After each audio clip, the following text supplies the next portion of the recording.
Selamat datang kembali. Pada kesempatan kali ini kita akan membahas tentang standar akreditasi rumah sakit tahun 2022 untuk bab tata kelola rumah sakit.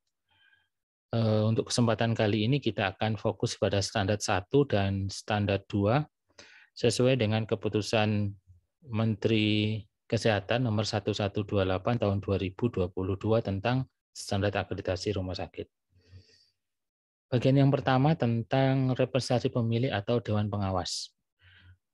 Struktur organisasi serta wewenang dari pemilik atau representasi pemilik ini dijelaskan di dalam peraturan internal rumah sakit atau kita sebut dengan hospital bylaw.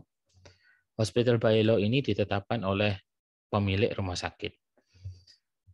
Pemilik dan representasi pemilik ini memiliki tugas dan fungsi yang secara khusus di dalam pengelolaan rumah sakit. Pengaturan perbedaan keduanya itu diatur di peraturan internal rumah sakit. Untuk struktur organisasi pemilik termasuk representasi pemilik ini terpisah dengan struktur organisasi rumah sakit. Struktur organisasi pemilik sesuai dengan badan hukum pemilik, sedangkan struktur organisasi rumah sakit itu sesuai dengan kebutuhan pelayanan dan analisa beban kerja di rumah sakit. Itu diatur oleh Peraturan Presiden nomor 77 tahun 2015 tentang pedoman organisasi rumah sakit. Pemilik rumah sakit ini tidak diperbolehkan menjadi direktur atau direktur utama atau kepala rumah sakit. Pemilik rumah sakit ini posisinya berada di atas representasi pemilik.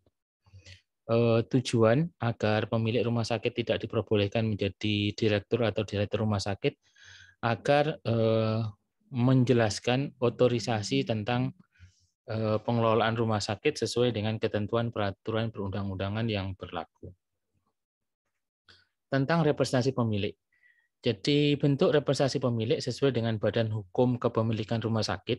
Bila badan hukumnya adalah yayasan, maka representasi pemilik adalah pengurus yayasan. Bila badan hukumnya itu adalah perseroan, representasi pemilik adalah pengurus perseroan.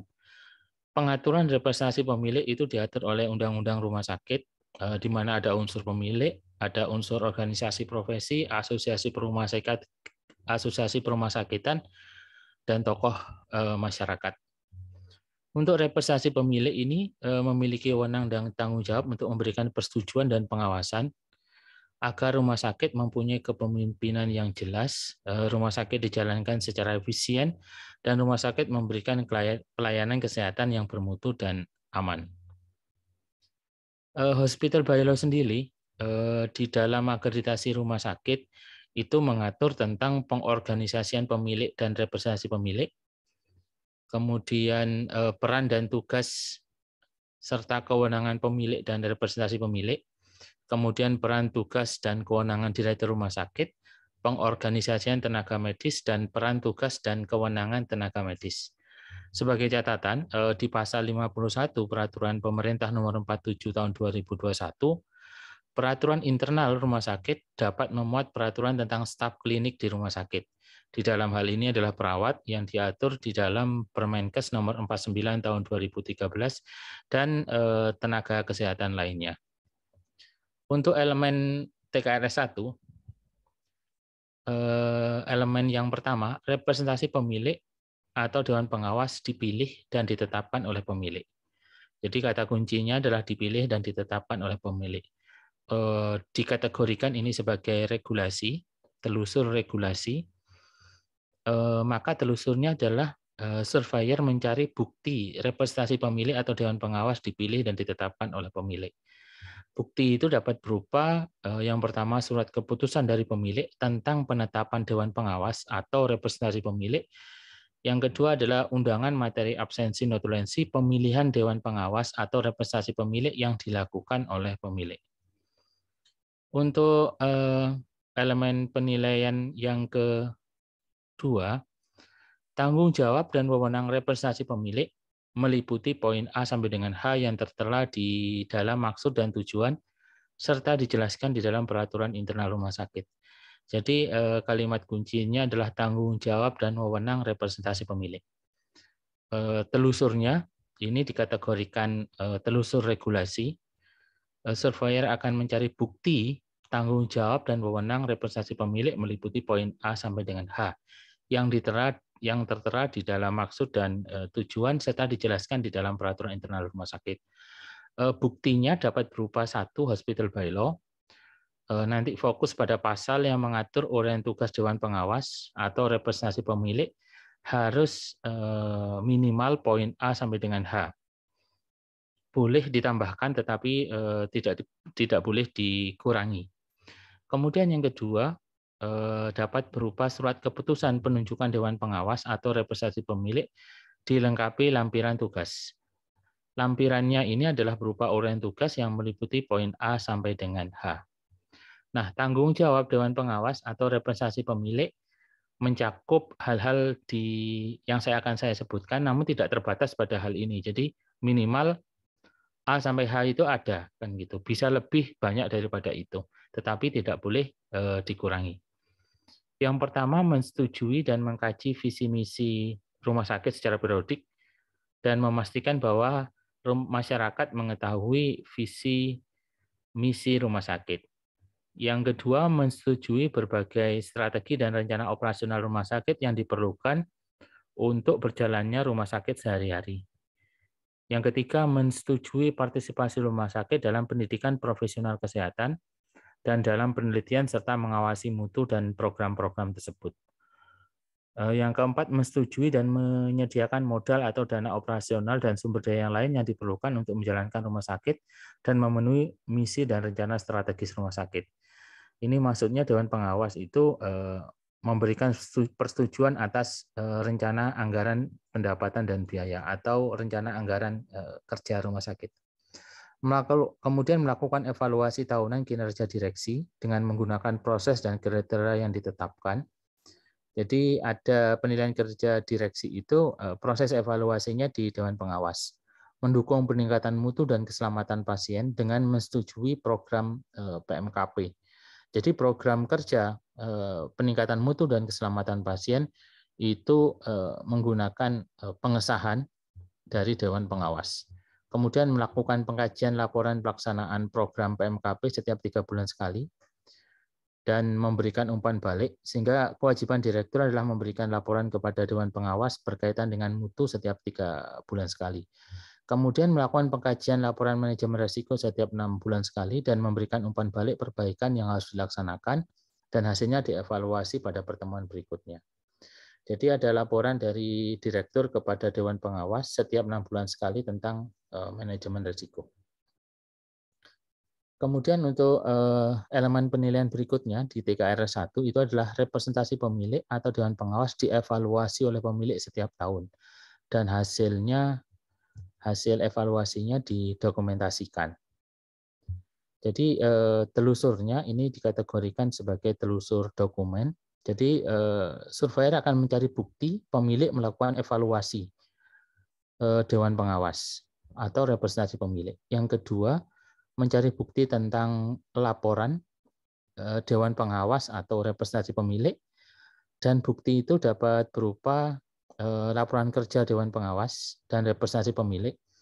Kemudian untuk proses evaluasinya itu ada pertemuan atau rapat, ada undangan, materi, absensi, notulensi yang dilakukan oleh pemilik dengan agenda pembahasan laporan kinerja Dewan Pengawas atau representasi pemilik. Kemudian karena ada laporan kerja dari Dewan Pengawas, tentunya mesti ada program kerja dari Dewan Pengawas atau representasi pemilik.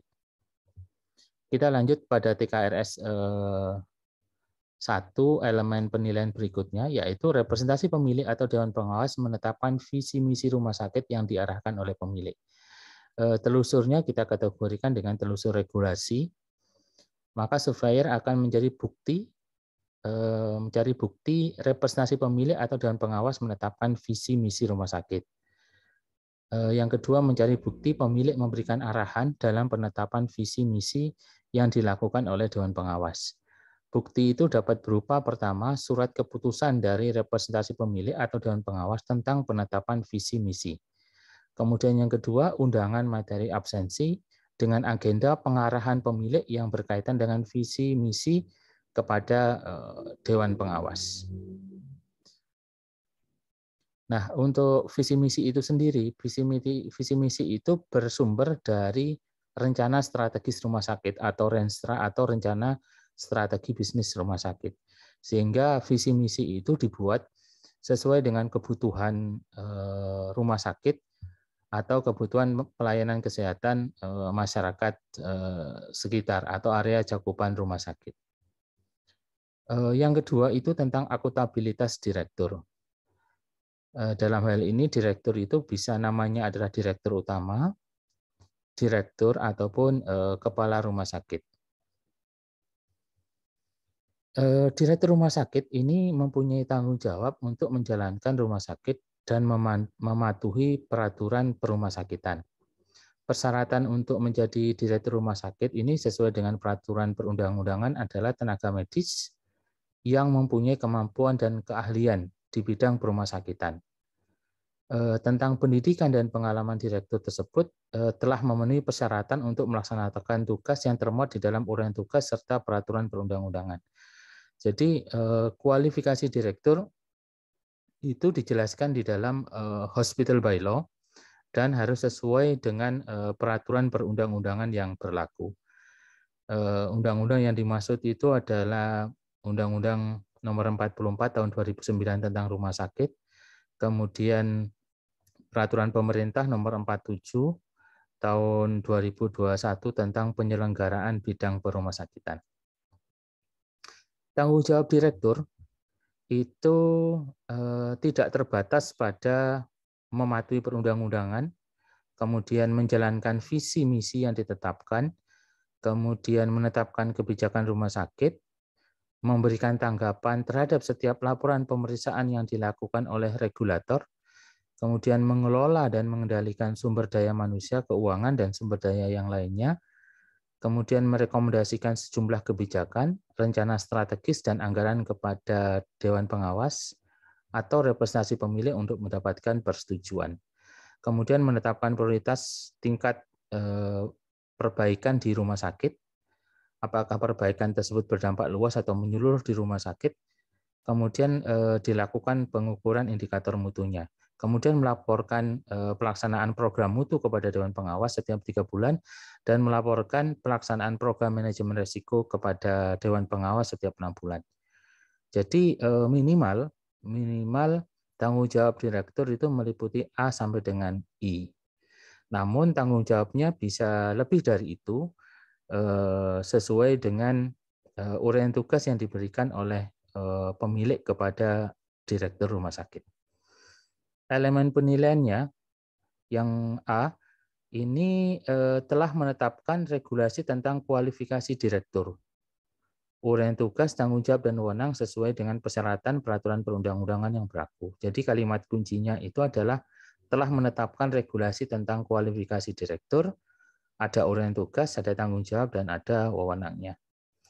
Telusurnya kita kategorikan dengan regulasi. Maka surveyor nanti akan mencari bukti regulasi tentang kualifikasi direktur, uraian tugas, dan tanggung jawab, serta wewenang. Bukti itu dapat berupa hospital bylaw.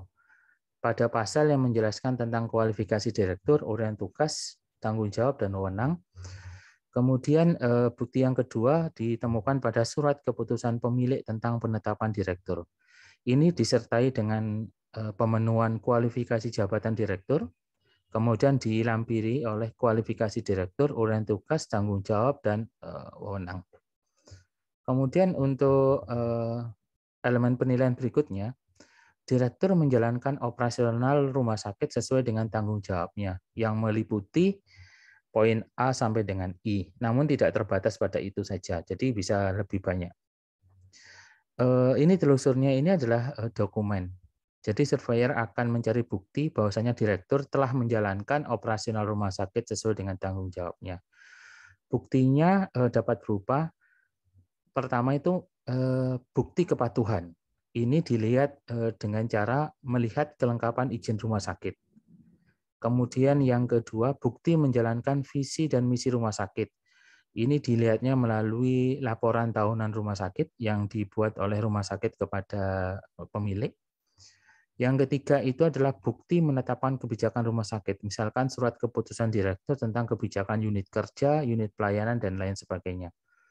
Yang keempat itu adalah bukti memberikan tanggapan terhadap setiap laporan dari pemeriksaan oleh regulator, misalkan tanggapan rumah sakit terhadap pemeriksaan dinas kesehatan, tanggapan rumah sakit terhadap pemeriksaan dinas perizinan, atau perencanaan perbaikan apabila ditemui ketidaksesuaian dengan regulasi yang ditemukan pada saat kunjungan atau pemeriksaan dari dinas kesehatan. Kemudian yang kelima, bukti mengelola dan mengendalikan sumber daya manusia, keuangan, dan lain sebagainya. Ini biasanya dibuktikan dari laporan keuangan rumah sakit, laporan ketenagaan rumah sakit yang sudah diberikan kepada Dewan Pengawas ataupun pemilik. Yang keenam, bukti merekomendasikan sejumlah kebijakan, rencana strategis, dan anggaran kepada Dewan Pengawas atau pemilik. Ini misalkan ada surat usulan dari direktur kepada Dewan Pengawas tentang perencanaan strategis rumah sakit, tentang usulan anggaran rumah sakit. Kemudian yang ketujuh adalah bukti menetapkan prioritas perbaikan tingkat rumah sakit. Ini berupa penetapan indikator prioritas mutu dan manajemen risiko. Kemudian yang kedelapan ini bukti melaporkan hasil pelaksanaan mutu dan keselamatan pasien. Ini adalah surat pengantar kepada Dewan Pengawas disertai dengan laporan mutu setiap 3 bulan sekali. Kemudian bukti melaporkan pelaksanaan program manajemen risiko setiap 6 bulan sekali kepada Dewan Pengawas ini dibuktikan dengan laporan kepada Dewan Pengawas disertai dengan surat pengantar dari direktur berkaitan dengan laporan program manajemen risiko setiap 6 bulan sekali. Kemudian elemen penilaian berikutnya di TKRS 2 itu adalah memiliki bukti tertulis tanggung jawab direktur telah dilaksanakan dan dievaluasi oleh pemilik atau representasi pemilik setiap tahun. Hasil evaluasinya didokumentasikan. Jadi kalimat kuncinya itu bukti tertulis tanggung jawab direktur telah dilaksanakan dan dievaluasi. Ini telusurnya kita kategorikan dengan dokumen. Surveyor akan mencari bukti direktur telah melaporkan secara tertulis tanggung jawab direktur dan proses evaluasinya oleh pemilik atau representasi pemilik. Bukti itu dapat berupa, jadi melaporkan tertulis itu dibuktikan dengan adanya laporan tahunan rumah sakit dan laporan kerja direktur. Kemudian dilakukan evaluasi pemilik ini dibuktikan dengan adanya UMAN, undangan materi absensi dengan agenda pembahasan laporan kinerja direktur dan rumah sakit setiap tahun. Jadi itu penjelasan singkat tentang TKRS 1 tentang Dewan Pengawas dan representasi pemilik, kemudian TKRS 2 tentang akuntabilitas direktur. Semoga bermanfaat. Sampai bertemu pada video selanjutnya.